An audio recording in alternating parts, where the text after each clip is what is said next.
মাননীয় স্পিকার, বিনিয়োগ যদি আমরা একপাশে সরিয়েও রাখি, ব্যাংকই বা ঋণ দেবে কোথা থেকে? ঋণ খেলাপিদের এই সংসদে দাঁড়িয়ে বলতে হচ্ছে বাংলাদেশে টোটাল মন্দ ঋণের পরিমাণ 6,44,000 কোটি টাকা। এর সঙ্গে যদি আপনি অবলোপন, পুনঃতফসিল করা এবং মামলার কারণে যে ঋণের টাকাটা আটকে আছে আদালতে, অর্থাৎ পেন্ডিং মামলা হিসাবে যেটা এখনো খাতায় তোলা হয় নাই অ্যামাউন্টটা, সেটা যদি আমরা যোগ করি, এই পরিমাণ গিয়ে দাঁড়াবে 11 লক্ষ কোটি টাকা, যেটা মোট ঋণের 59.73%। সুতরাং ব্যাংকগুলো চাইলেও সরকারকে বেশি সহায়তা দিতে পারবে না। এর বাইরে আর থাকে টাকা ছাপানো বা কেন্দ্রীয় ব্যাংক থেকে নেয়া, সেটাকে আমরা হাই পাওয়ার্ড মানি বলি মাননীয় স্পিকার, যেটা নর্মাল টাকার 5 গুণ বেশি শক্তিশালী হিসেবে কাজ করে এবং বাজারে মূল্যস্ফীতিকে অটোমেটিক্যালি উস্কে দেয়। মাননীয় স্পিকার, এবার আসি বিদেশি ঋণের কথায়। বাংলাদেশে বর্তমান সরকারের বৈদেশিক ঋণের স্থিতি $78 বিলিয়ন, বা আর সরকারি বেসরকারি খাতের মিলিত বৈদেশিক ঋণের পরিমাণ $133 বিলিয়ন, যেখানে টোটাল জিডিপির পরিমাণ $510 বিলিয়ন। এইসব দেশি বিদেশি ঋণের সুদ পরিশোধের জন্য বাজেটে রাখা হয়েছে 13.59%, যেখানে স্বাস্থ্য, শিক্ষা, সামাজিক সুরক্ষা এবং খাদ্য, এই 4টি খাত মিলে পুরো ব্যয় ধরা হয়েছে 29.74%। বিশ্বব্যাংক বা IMF যদি ঋণ দেয় তবে নিশ্চিতভাবেই শর্ত হবে কঠিন, তবে ঋণের সুদ হার হবে কম এবং লম্বা সময় ধরে পরিশোধের সুযোগ থাকবে। কিন্তু IMF বা বিশ্বব্যাংক যদি লোন না দেয়, তাহলে মাননীয় স্পিকার, অন্য দেশ থেকে যেমন চীন থেকে যদি আমরা ঋণ নেই, আমাদের সুদের হার হবে উচ্চ এবং দ্রুত সময়ে পরিশোধের চাপ থাকবে। সুতরাং বাজেট ঘাটতি মেটাতে 1,09,000 কোটি টাকার ওপরে যে বৈদেশিক ঋণ আর 1,12,000 কোটি টাকার দেশীয় ব্যাংক খাত থেকে ঋণের যে লক্ষ্যমাত্রা ধরা হয়েছে, সেটা কতটুকু উপযোগী অর্থমন্ত্রী নিশ্চয়ই ভেবে দেখবেন। মাননীয় স্পিকার, উচ্চ মূল্যস্ফীতি, বিনিয়োগের স্থবিরতা, ব্যাংকের তারল্য সংকট, নতুন কর্মসংস্থান তৈরি না হওয়া, জিডিপির প্রবৃদ্ধি 6% থেকে কমতে কমতে 3.49% নেমে আসা, কোনোটাই অর্থনীতিতে ভালো বার্তা দেয় না। আমদানি রপ্তানির হিসাব বলে 2025-26 অর্থ বছরের প্রথম 10 মাসে বাণিজ্য ঘাটতি $22.21 বিলিয়ন, অর্থাৎ আমদানি অনেক বেশি কিন্তু রপ্তানি কম। মাননীয় স্পিকার, এখানে আরেকটা সুখবর অবশ্য আছে সরকারের জন্য। কেন্দ্রীয় ব্যাংকের তথ্য দেখা যায়, জুলাই থেকে এপ্রিল সময়ে বিনিয়োগ বৃদ্ধির অন্যতম প্রধান নিয়ামক মূলধনী যন্ত্রপাতি বা ক্যাপিটাল মেশিনারিজ এর আমদানি বেড়েছে 12.50%। এটি নিঃসন্দেহে বিনিয়োগ বাড়ানোর একটা ভালো ইঙ্গিত। মাননীয় স্পিকার, সরকারি হিসেবে দেশের সার্বিক মূল্যস্ফীতি এখন 10%-এর মতো। করমুক্ত আয় সীমা কিছুটা বাড়িয়ে 3,75,000 টাকা করা হয়েছে। কিন্তু মাননীয় স্পিকার, যেই ব্যক্তির মাসে ইনকাম 32,000 টাকা, তার বৎসরে গিয়ে ইনকাম দাঁড়ায় 3,84,000 টাকা, অর্থাৎ তিনি আয়করের সীমার মধ্যে চলে আসেন। কিন্তু যেই ব্যক্তি 32,000 টাকা মাসে ইনকাম করেন, তাকে কি বাংলাদেশের এই 10% মূল্যস্ফীতির সময় কোনোভাবেই এমনকি মধ্যবিত্তের কাতারেও ফেলা যায়? বর্তমানে গিনি সহগ 4.499, যেটা উচ্চ আয় বৈষম্যকে ইন্ডিকেট করে।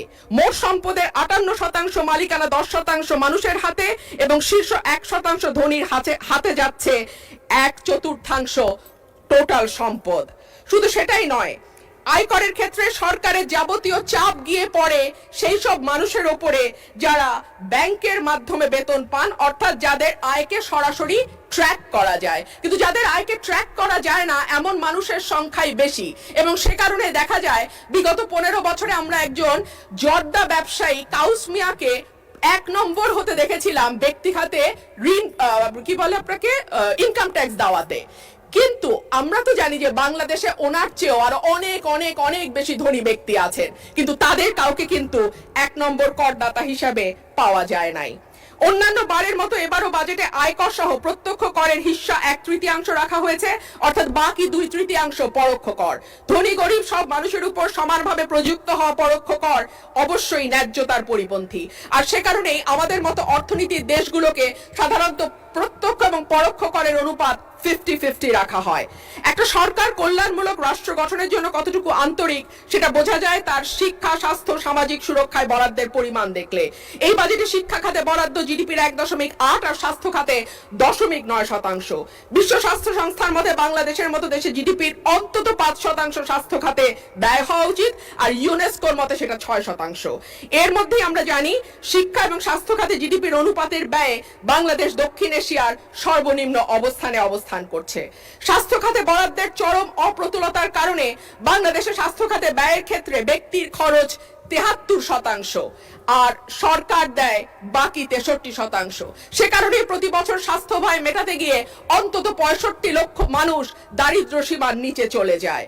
মাননীয় স্পিকার, শিক্ষায় আমরা শুনতে পাচ্ছি তৃতীয় আরেকটি ভাষা বাধ্যতামূলক করা হয়েছে।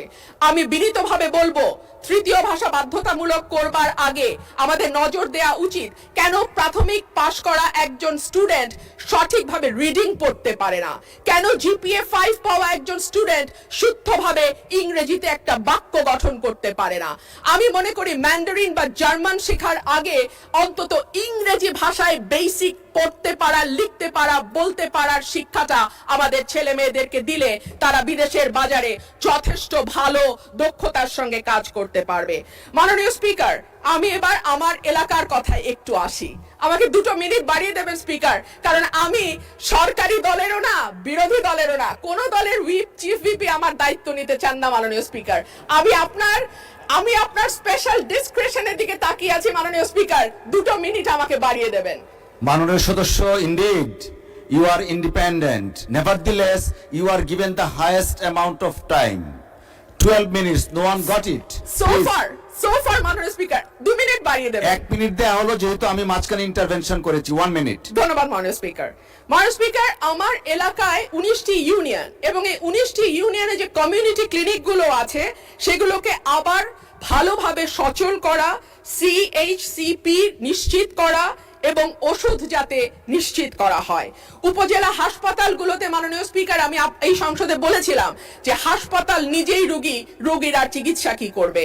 সেই হাসপাতালগুলোর উন্নয়নের জন্য আমি স্বাস্থ্যমন্ত্রীকে অনুরোধ জানাবো তিনি যেন আমার 3টা উপজেলার যে স্বাস্থ্য কেন্দ্রগুলো আছে সেটাতে কিছুটা নজর দেন। রাস্তাঘাটের দুরবস্থার কথা আর কি বলবো মাননীয় স্পিকার, শীতকালে ধুলা আর বর্ষাকালে কাদার চোটে আমার ওরাইল এবং পাকশিমুলের যে ইউনিয়নগুলো আছে সেই ইউনিয়নগুলো রাজাপুর, রানীদিয়া, কাকুরিয়া, ধোবাজাইল, ধামাউড়া কিংবা তেলিকান্দি, জয়দরকান্দি, ফতেপুর, পরমান্দপুর, বড়িছড়া, হরিপুর, সাইটবাড়িয়া অবস্থা নিতান্তই খারাপ। আমাদের মাননীয় মন্ত্রী এখানে উপস্থিত আছেন, আশা করি তিনি এ বিষয়ে সদয় দৃষ্টি দেবেন।